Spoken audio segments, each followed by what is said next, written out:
word of the day is hush.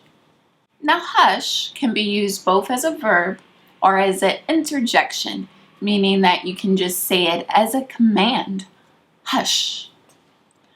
It means to be quiet, to be silent, to cover up information, or to hide a secret. When you say it twice, hush, hush, it becomes a phrase that means to keep something a secret. So, it's pronounced just with one syllable, hush. Repeat hush for me. Great. So some examples. Hush, be quiet. He hushed his talkative girlfriend because he wanted to hear the TV program. So, you can hush someone by waving your hand like this. Shh, say shh or hush. All three works as different versions of hushing someone.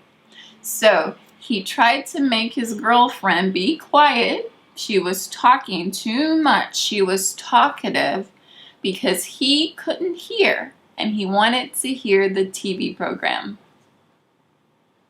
Another example.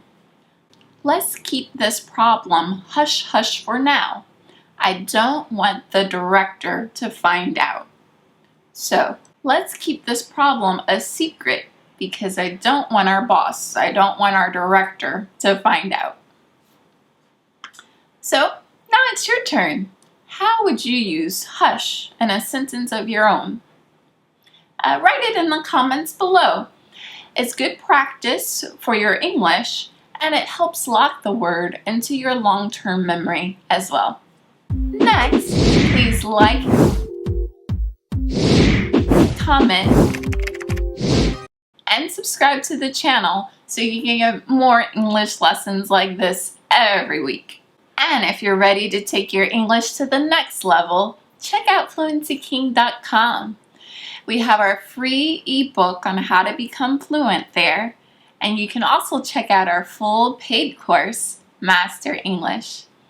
The links are in the description box below, and these are great resources for polishing your writing so you can sound more professional in your writing and improving the quality of your speaking and listening comprehension. Well, thanks for watching, and as always, happy practicing until next time. Bye!